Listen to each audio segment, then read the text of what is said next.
Air is out in theaters right now, guys, and here is my quick review. I like this movie. It's a pretty good movie. It's got some great acting, and it's got a really good cast. So, Air is that Michael Jordan movie that doesn't really have Michael Jordan in it, but it's about the shoes and how he struck that deal with Nike.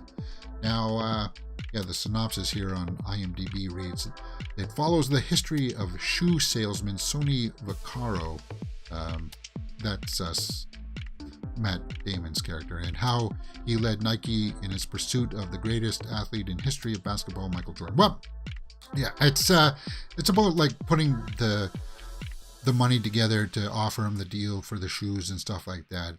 But the highlight is the acting. The highlight is the script. It's the dialogue. It moves rather quickly, and it's just a really good piece to showcase the acting talent of Matt Damon, Ben Affleck, and Jason Bateman was really good in this. I think this is actually the best I've seen Jason Bateman. Viola Davis was okay. She did her part. Chris Tucker, yeah, he's back in acting after taking somewhat of a hiatus, but he was good in this too. Based on real life people, Matthew Mahara. At the end credits, they showed the people that this was based on and stuff like that. There's Chris Tucker. Yeah, he does his part. He's got like a lisp in this, so it's kind of like sometimes maybe hard for some people to understand. Viola Davis was solid. To talk about designing the shoe and stuff like this, but as I said here, it's about acting. Matt Damon, he carries this all on his shoulders, and it's worth seeing in the theater for sure. Jason Bateman, oh yeah, I forgot it. I wanted to highlight that. Jason Bateman here, he's got as I said, it lets these actors showcase their talents. Jason Bateman has got a great monologue in here about taking chances, and I got a family to look after. I got other things on my table that I'm concerned with, and you're not, because you're going after Michael Jordan. You're putting everything on the line, and there's a great dialogue in there as to what that means to each of these characters, right? What they all stand to lose, and Jason Bateman does a great job of pointing all that out. It is funny. There are moments in this where you'll be laughing there, where the whole theater is going to be laughing at the same part, and a lot of that has to do with the execution of the story, which Ben Affleck does a very good job in this. But again, it's a movie about Michael Jordan that you don't get to see Michael Jordan in, and I don't care if it was going to be a de-aged version of him or not. You do see like him walking from behind into a room and stuff like that. You do hear his voice, but that's about it. It did offer some insights into the deal that I didn't know.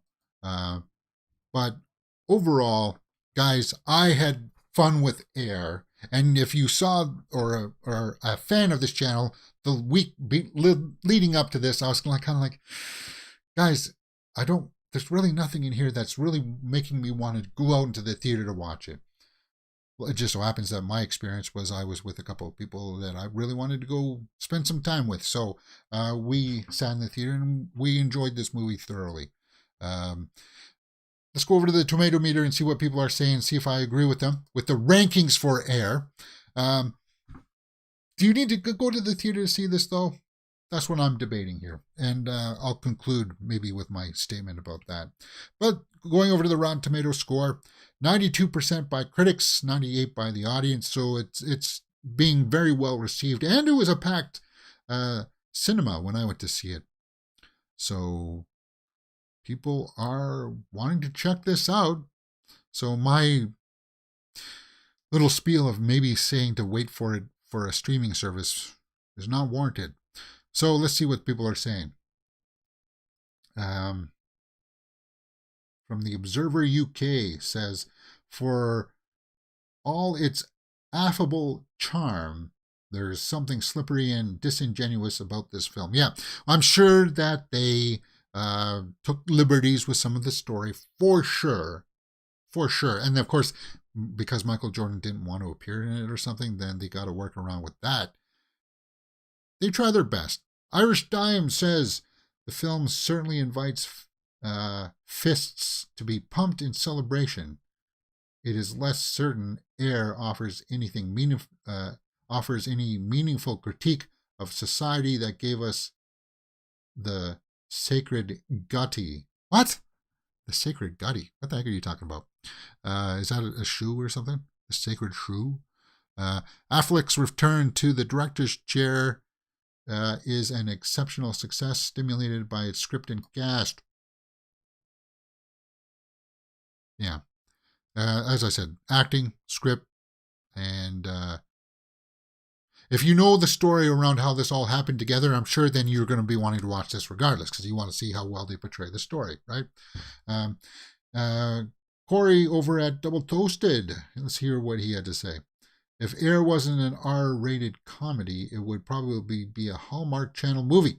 The story, however, is what keeps it compelling and entertaining through the whole way through. Okay. Ayer is the next great American sports movie, says this guy. Well, I don't know about that. No, it's not in there in the top 3 or 5 even of best sports movies, because there's a number of them. Like, it's just off the top of sports movies that are really worth seeing any given Sunday. Waterboy with Adam Sandler, I would check out before this, because hey, it's a sports movie. You'll just have a more entertaining time. But as far as serious ones, Hoosiers, Field of Dreams, Last Great Game or whatever. Yeah, Friday Night Lights. There's tons that I could just think of right there that are better than this. Because it's not really about sports. It's about a guy who is on the cusp of being fired, and he puts together this deal for Nike to acquire Air Jordan. So there you go. It's worth the look if you are into that kind of stuff. But if you're not, I would say wait for the streaming service. That's what I would say. And I know that comes as a shock and a blow to you, Ben. But I think it's going to be fine at the box office. I was doing some early preliminary numbers, and as of Saturday, it made 10.8. Or sorry, as of Friday, it made 10.8. So it's got Sunday and Saturday, there's numbers to still come in. So it's probably going to make around 20 to 25 million opening weekend on a $35 million budget. I think Ayer is going to be fine, and it's going to have as you can see by critics and people, it's got positive word of mouth. It's not a bomb. Ayer's not going to be a bomb, but I don't think it's also going to be like a slam dunk success. There, 92 by the critics, 98 by the audience. I would probably have to end up giving Ayer an 8.5. Yeah. And a lot of those points come off because of story embellishments. It's not as glamorous. I'm sure it was not as glamorous as this movie portrayed it to be, for sure. Especially once you start to hear what Michael Jordan's demands were for all of this stuff. It's you can't, like, they sugarcoat it for sure. They sugarcoat that aspect when it comes to what Michael Jordan's demands were. That's all I'll say. So, yeah. Ayer, it is worth seeing. I just don't know if it's in theaters. On streaming for sure. It should be out there for people who are liking acting and stuff like that. All right, that's it for me, guys. Hit that thumbs up button, subscribe, and I'll see you next time on Mirror Domains.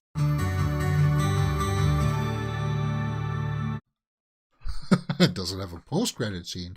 No, it doesn't have a post-credit scene. It's got a bunch of clips, like live clips of like the press conferences and stuff when Jordan was going through the acceptance and stuff like that of the shoe and stuff like that. Like, so it's got like archival footage of Michael Jordan. That's pretty much it. Okay, let's take some live comments here. Chris Schober says, do you think Star Trek Picard Season 3 is the